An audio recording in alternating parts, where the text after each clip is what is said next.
بسم اللہ الرحمن الرحیم۔ تو پہلا حکم یہ آپ لوگوں نے پڑھ لیا کہ جی اس کا حکم معرب مبنی ہونے میں کس کی طرح ہے؟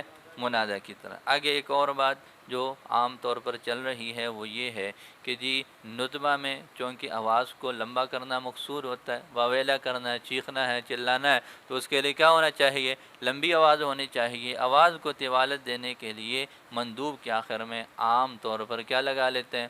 الف لگا لیتے ہیں، یہ جائز ہے۔ تو فرماتے ہیں کہ وجاز لکا زیارت الالف، اور جائز ہے تمہارے لیے الف کی زیارتی فی آخری ہی، اس کے آخر میں، ای آخر المندوب، یعنی مندوب کے آخر میں، لمد صوت المطلوب فی النطبہ، اس آواز کو کھینچنے کے لیے جو کہ مطلوب ہے ندبہ میں۔ اب آگے مصنف رحمۃ اللہ علیہ نے ایک اور صورت بیان فرمائی ہے، اور وہ یہ ہے کہ جی آپ نے کہا کہ الف کا اضافہ کریں گے۔ اب اگر ہر جگہ پر الف کا اضافہ کریں گے تو اس سے الفاظ خلط ملط ہوں گے۔ جیسے سامنے ایک مرد ہے، اس کے غلام پر ندبہ کرنا ہے تو وا غلامہ کا کاف لگائیں گے۔ اگر سامنے عورت ہے، اس کے غلام پر ندبہ کرنا ہے تو کیا کہیں گے؟ وا غلامہ کی۔ ایک کے لیے غلام کے ساتھ کا لفظ استعمال ہو، اور ایک کے ساتھ کی کا، وا غلامہ کی، وا غلامہ کا۔ اب اگر ہم یہاں پر الف بڑھاتے ہیں دونوں صورتوں میں تو الف کا تقاضا ماقبل میں کیا ہوتا ہے؟ الف کو تب ہی پڑھا جا سکتا ہے، اس کے ذریعے سے آواز کو اسی وقت ہی لمبا کیا جا سکتا ہے جب الف کے ماقبل میں کیا ہو؟ فتحہ ہو۔ اب جو غلامہ کا ہے اس کے ساتھ الف لگا دیں گے تو وہ تو ٹھیک بن جائے گا، وا غلامہ کا ہو جائے گا۔ لیکن جہاں پر کی ہے، اب اس کے ساتھ الف لگا دیں گے تو الف کی وجہ سے ماقبل کا کسرہ کیا ہو جائے گا؟ وہ زبر میں تبدیل ہو جائے گا، تو اس نے بھی وا غلامہ کا بن جانا۔ ایسے ہی ہے، اب ایک جگہ مذکر کے لیے اور ایک جگہ مؤنث کے لیے الف لگانے کے بعد فرق ہی نہیں رہا کہ اب یہ کس کے غلام پر ندبہ ہو رہا ہے۔ اسی طرح غلام کما اور غلام کم ہے، سامنے دو لوگ ہیں، ان کے غلام پر ندبہ کرنا ہے تو غلام کما، وہ تو پہلے سے ہی اس کے ساتھ الف ہے، اب الف اور تو نہیں لگا سکتے۔ لیکن جو کم ہے، غلام کم، اب کم کے ساتھ جب ہم الف لگائیں گے تو اس کا کیا بن جائے گا؟ تثنیہ کی شکل بن جائے گی، غلامہ کما۔ تو ہر جگہ پر اگر ہم الف لگائیں گے تو الف لگا دینے کی وجہ سے التباس ہوگا، ایک صیغہ دوسرے سے خلط ملط ہوگا، لہذا بچنا ضروری ہے۔ لہذا کیا کرنا ضروری ہے؟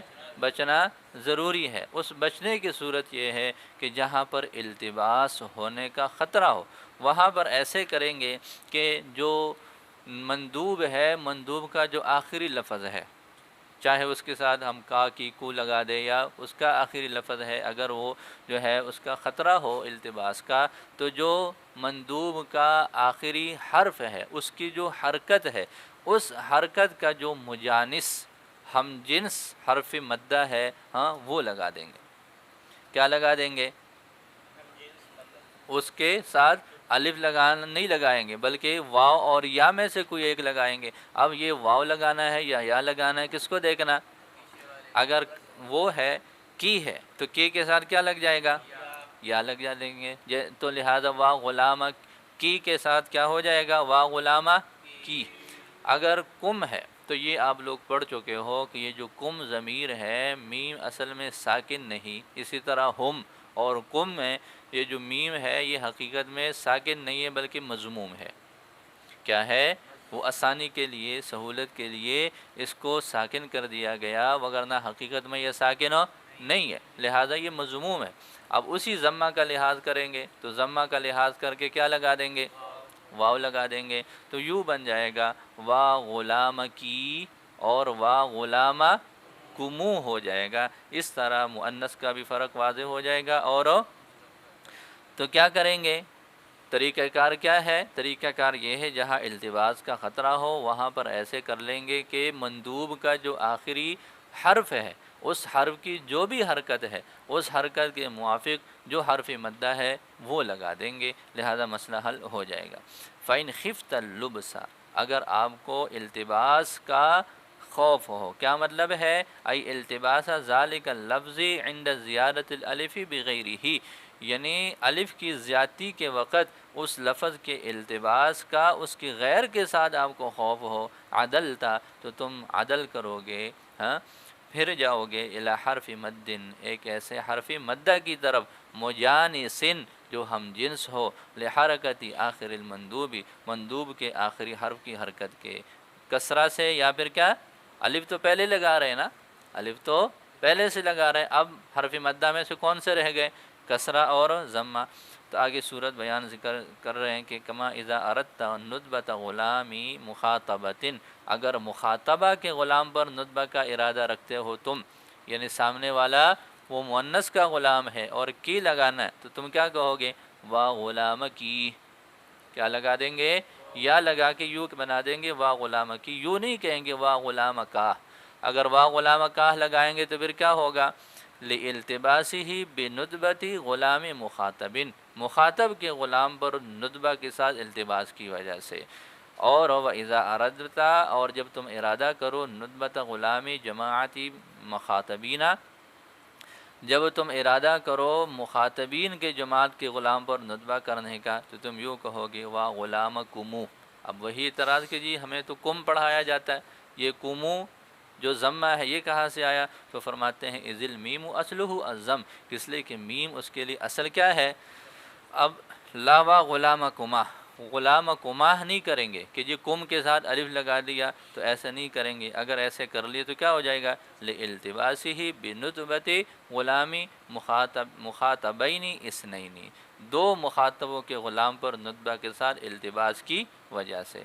اور آگے وہی بات کہ جی ہا کا ہونا یہ بھی جائز ہے، تاکہ جو حالت وقفی ہے وہ واضح ہو جائے، تو فرماتے ہیں وجاز لک الہاء، آپ کے لیے ہا جائز ہے۔ ہا جائز ہونے کا کیا مطلب ہے بھائی، الحاقها بهذه المدات، ان مدات کے ساتھ الف واو اور یا لگا دیں گے، اس کے بعد وہ ہا لگا دینا یہ جائز ہے، فی حال الوقف، وقف کی حالت میں، لبیانها ان کی وضاحت کے لیے، آخر میں ہا آ جائے گی تو وقف اگلے لفظ کی طرف منتقل ہو جائے گا، تو یہ حروف مدہ ویسے ہی موضع سکوت میں ہوتے ہیں، اور یہ مد کی جگہ پر، وقف کی جگہ پر جب آ جائے حروف مدہ تو پھر تو ویسے ان کا وجود ہی ختم ہو جاتا ہے۔